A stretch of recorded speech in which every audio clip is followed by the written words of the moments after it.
Hello everyone. आज हम start कर रहे हैं केमिस्ट्री क्लास 9th का chapter number 2 is matter around us pure के एनसीईआरटी क्वेश्चंस। इस चैप्टर की थ्योरी हमने कंप्लीट कर ली है, सारे नोट्स सब कुछ पहले की वीडियोस में कवर हो चुके हैं। तो अभी हम चैप्टर नंबर 2 के एनसीईआरटी क्वेश्चंस स्टार्ट करेंगे। फर्स्ट क्वेश्चन है, what is meant by pure substances. तो प्योर सब्सटेंस क्या होते हैं? तो चैप्टर में भी सब चीज़ें डिस्कस हो रखी हैं, बेसिक चीज़ है। प्योर सब्सटेंस क्या होता है? वो सब्सटेंस जो केवल एक ही तरीके के पार्टिकल से बना है, या तो वो सिंगल टाइप के एटम्स हों या सिंगल टाइप के मॉलिक्यूल्स हों, उन्हें हम कहते हैं प्योर सब्सटेंस। जितने भी एलिमेंट्स और कंपाउंड्स होते हैं वो सारे प्योर सब्सटेंस होते हैं। एग्जाम्पल कार्बन या वाटर। अब देखो, वाटर को भी हम प्योर सब्सटेंस कह रहे हैं क्योंकि वो एक ही तरीके के मॉलिक्यूल से बना है। मॉलिक्यूल मतलब हाइड्रोजन और ऑक्सीजन के एटम्स का कॉम्बिनेशन वाटर के लिए, ठीक है। वाटर का मॉलिक्यूल क्या है? हाइड्रोजन, दो हाइड्रोजन और एक ऑक्सीजन के एटम कंबाइन होके एक वाटर का मॉलिक्यूल बना रहे हैं। तो अब ये सारे जितना भी वाटर होता है उसमें सब में सिर्फ यही मॉलिक्यूल है, H2O H2O H2O। तो इसीलिए वाटर भी एक प्योर सब्सटेंस है। इसीलिए कंपाउंड्स को हम प्योर सब्सटेंस कहते हैं।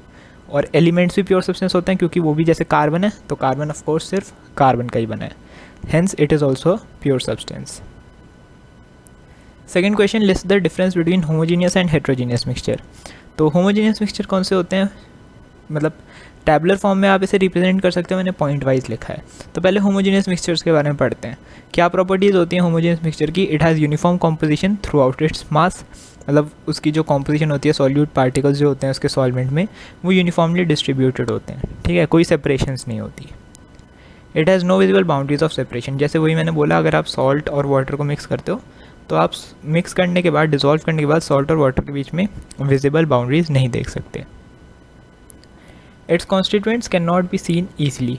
जो कॉन्स्टिट्यूएंट्स होते हैं वही चीज़, जैसे सॉल्यूट और सॉल्वेंट, वही सॉल्ट एंड वाटर। तो हम सॉल्ट और वाटर को सेपरेटली नहीं देख सकते, या फिर हम सॉल्ट के पार्टिकल्स को वाटर के पार्टिकल्स में मिक्स होते हुए नहीं देख सकते। नेक्स्ट है हेट्रोजीनियस मिक्सचर। हेट्रोजीनियस मिक्सचर्स के पास यूनिफॉर्म कॉम्पोजिशन नहीं होती थ्रू आउट इट्स मास। मतलब उसके पार्टिकल्स ऐसे होते हैं कि कहीं पे थोड़े ज़्यादा हैं, कहीं पे थोड़े कम हैं, तो यूनिफॉर्म कॉम्पोजिशन नहीं होती। It has visible boundaries of separation between various constituents. यहाँ पे इनकी बाउंड्रीज के बीच में सेपरेशन हमें विजिबल होती है, ठीक है। जैसे सैंड एंड वाटर है, तो सैंड वाटर में अगर हम मिक्स करते हैं तो 1 मिनट के लिए तो मिक्स हो जाएगी, बट वो सेपरेट हो जाएगा फिर बाद में, और फिर हम सैंड और वाटर के बीच में एक सेपरेशन की लेयर देख सकते हैं। Third, it's constituents can usually be seen easily. जो इसके कॉन्स्टिट्यूएंट्स हैं वो ईजिली हम देख सकते हैं। वही दोबारा से सैंड एंड वाटर का एग्जांपल ले लो, तो हम सैंड को अलग से देख सकते हैं, वाटर को अलग से देख सकते हैं।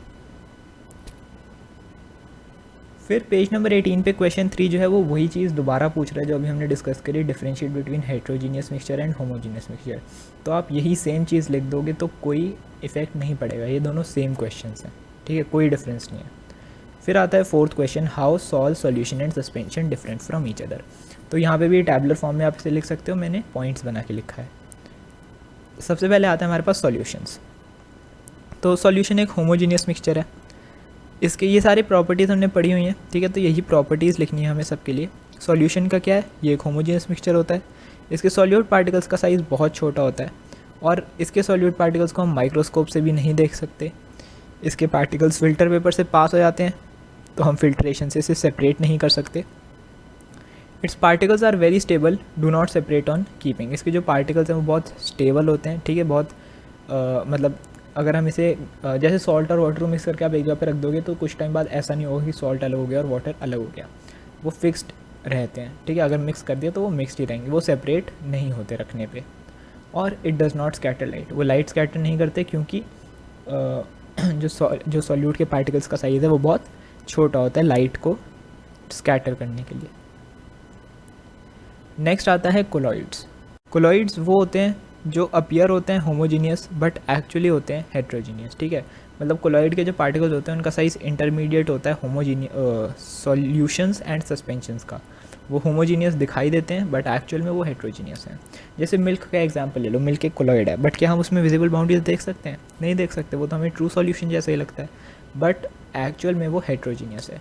साइज़ ऑफ जो सॉल्यूट पार्टिकल्स का जो साइज़ होता है कोलॉइड्स में वो इंटरमीडिएट होता है सॉल्यूशन एंड सस्पेंशन के, मतलब 1 नैनोमीटर से 100 नैनोमीटर के बीच में। कोलॉइडल पार्टिकल्स भी इतने छोटे होते हैं कि ज़्यादातर को हम माइक्रोस्कोप से नहीं देख सकते, ठीक है। मोस्टली मैंने इसलिए लिखा है क्योंकि ज़्यादातर को नहीं देख सकते, कुछ कुछ होते हैं एक्सेप्शन जिनको हम देख सकते हैं माइक्रोस्कोप से या नेक्ड आई से, but most of them we can not C.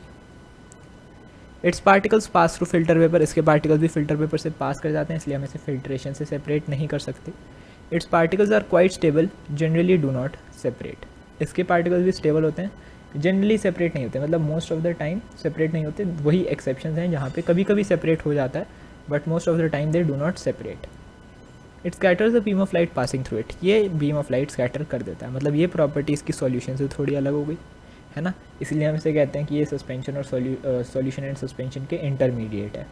It scatters the beam of light, मतलब ये टिंडल इफेक्ट शो करता है, जबकि जो ट्रू सॉल्यूशन है वो शो नहीं करते। फिर आता है सस्पेंशन एक हेट्रोजीनियस मिक्सचर है, ठीक है। Size of solute particles is quite large, काफ़ी बड़ा होता है, ईजिली देख सकते हैं। It's particles can be seen easily. It's particles do not pass through filter paper, इसके जो पार्टिकल्स हैं वो फिल्टर पेपर से पास नहीं करते, जिसकी वजह से हम इसे फिल्ट्रेशन से सेपरेट कर सकते हैं। जैसे सैंड एंड वाटर को अगर आप फिल्टर पेपर से पास करोगे तो जो वाटर है वो नीचे पास हो जाएगा और जो सैंड के पार्टिकल्स हैं वो फिल्टर पेपर के ऊपर ही रह जाएंगे। Its particles are unstable, separate after some time, इसके जो पार्टिकल्स होते हैं ये अनस्टेबल होते हैं और कुछ टाइम बाद सेपरेट हो जाते हैं। And last, it scatters a beam of light passing through it, इसके पार्टिकल्स का साइज तो काफ़ी बड़ा होता है, तो ये ईजिली लाइट को स्कैटर कर देता है जो इससे पास कर रही है। Fifth question, to make a saturated solution 36 gram of sodium chloride is dissolved in 100 gram of water at 293 kelvin, find its concentration at this temperature. तो देखो यहाँ पे ये जो 293 केल्विन है इसका कोई यूज़ नहीं है, ये सिर्फ कंफ्यूज करने के लिए दे रखा है। हमें क्या बोला है, हमारे पास 36 ग्राम सोडियम क्लोराइड है जो 100 ग्राम वाटर में डिजॉल्व हुआ है, मतलब हमारे पास सॉल्यूट का मास है और वाटर का मास है। तो mass of solute 36 gram, mass of solvent या water 100 gram, mass of solution कितना हो गया 100 प्लस 36 दैट इज़ 136 ग्राम। तो कंसनट्रेशन क्या होता है, मास of solute upon mass of solution into 100। तो मास ऑफ सॉल्यूट मतलब mass of NaCl sodium chloride मतलब कितना है 36, and total mass of solution कितना है 136 इंटू 100। तो जब हम इसे सॉल्व करेंगे तो हमारे पास आंसर आ जाएगा 26.47%। नेक्स्ट पेज नंबर 24 के हिसाब से फर्स्ट क्वेश्चन, हम सीक्वेंस वाइज चल रहे हैं। तो question number 6, how will you separate a mixture of kerosene and petrol which are miscible with each other. अब वाटर या पेट्रोल होता या वाटर या केरोसिन होता तो हम उसे सेपरेट कर सकते थे सेपरेटिंग फनल से, बट यहाँ पे केरोसिन एंड पेट्रोल दिया गया है, तो यहाँ पे हम इसे सेपरेट करेंगे फ्रैक्शनल डिस्टिलेशन से। फ्रैक्शनल डिस्टिलेशन में हम किस चीज़ का प्रिंसिपल यूज़ करते हैं कि जो दो सॉल्वेंट्स या जो मिक्सचर में जो दो कॉन्स्टिट्यूएंट्स हैं उनका जो बॉइलिंग पॉइंट में डिफरेंस है वो 25 डिग्री से ज़्यादा होना चाहिए। तो अब यहाँ पे क्वेश्चन मैंने पूरा नहीं लिखा, जो आपकी बुक्स में ये दे रखा है चीज़ कि केरोसिन और पेट्रोल के बीच में जो बॉइलिंग पॉइंट का डिफरेंस है वो 25 डिग्री सेल्सियस है। तो ये चीज़ अगर आपको कहीं पे भी दे रखी है तो आप मान लो कि उसे हम फ्रैक्शनल डिस्टिलेशन से सेपरेट कर सकते हैं। तो यहाँ पे the difference between the boiling points of kerosene and petrol is more than 25 degree Celsius, ये चीज़ गिवन है। So this mixture can be separated by fractional distillation, इसे हम फ्रैक्शनल डिस्टिलेशन से सेपरेट कर सकते हैं। पेट्रोल का बॉइलिंग पॉइंट कम होता है इसलिए वो पहले बॉईल होके सेपरेट हो जाता है। अब मैंने यहाँ पे पूरा प्रोसेस नहीं लिखा है और पूरा प्रोसेस इस क्वेश्चन में लिखने की ज़रूरत नहीं है। अगर ये 3 मार्क्स का आता है तो आपको इतना लिखना है, बट अगर 5 का आता है तो आपको लिखना है कि फ्रैक्शनल डिस्टिलेशन में क्या क्या होता है। पहले वेपर्स फ्रैक्शनेटिंग कॉलम से पास होते हैं, ठीक है, वहाँ से फिर वो वेपर्स से फिर वो वाटर कंडेंसर में जाते हैं, वाटर कंडेंसर वेपर्स को वापस लिक्विड में चेंज करता है और फिर हम उसे अलग बीकर में इकट्ठा कर लेते हैं। तो अगर ये 5 मार्क्स में आता है तो आपको ये पूरा प्रोसेस लिखना है, अगर 3 में आता है तो लिखने की ज़रूरत नहीं है। Petrol having lower boiling point boils first and is separated into an other beaker. Kerosene का ज़्यादा बॉइलिंग पॉइंट होता है तो वो बाद में सेपरेट हो जाता है, मतलब पहले हमने अल्कोहल को बॉईल करके एक बीकर में इकट्ठा कर लिया, उस बीकर को हटाया, दूसरा बीकर साफ बीकर नीचे रखा उसके वाटर कंडेंसर के, एंड दोबारा से जब उसे बॉईल करा तो केरोसिन भी सेम प्रोसेस से अलग बीकर में इकट्ठा हो गया।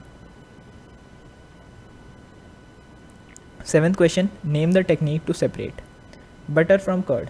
तो butter from curd centrifugation easy था।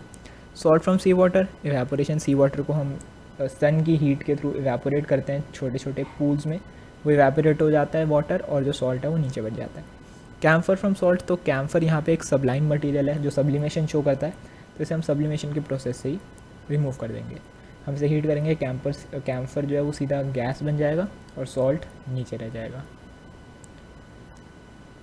Last question for this video, what type of mixtures are separated by technique of crystallisation. तो क्रिस्टलाइजेशन से हम उन्हीं सॉलिड मतलब उन चीज़ों को सेपरेट कर सकते हैं जिसमें सॉलिड में इम्प्योरिटीज़ या तो ज़्यादा या कम सॉल्यूबल हैं सॉल्वेंट से, मतलब सॉल्वेंट में सॉरी, मतलब हमारे पास मान लो एग्जांपल एक कॉपर सल्फेट है, ठीक है, और उसके ऊपर कुछ इम्प्योरिटीज़ हैं, तो हमने उसे एक सॉल्वेंट में डाल दिया।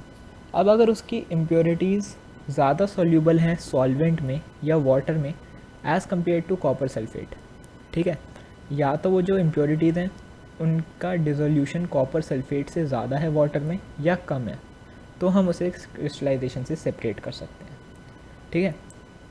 और अगर क्रिस्टलाइजेशन हम करते हैं तो हमें एक चीज़ का ध्यान रखना है, क्या चीज़, कि जो इम्प्योरिटीज़ हैं वो या तो पहले डिज़ोल्व हों या बाद में, क्योंकि अगर सेम टाइम पे डिज़ोल्व होंगी तो क्या होगा, कॉपर सल्फेट भी उस सॉल्यूशन में डिज़ोल्व हो जाएगा और इम्प्योरिटीज़ भी उसके साथ हो जाएंगी, ठीक है। तो जो इम्प्योरिटीज़ हैं हमारे पास वो कॉपर सल्फेट से या तो पहले डिज़ोल्व हों या बाद में।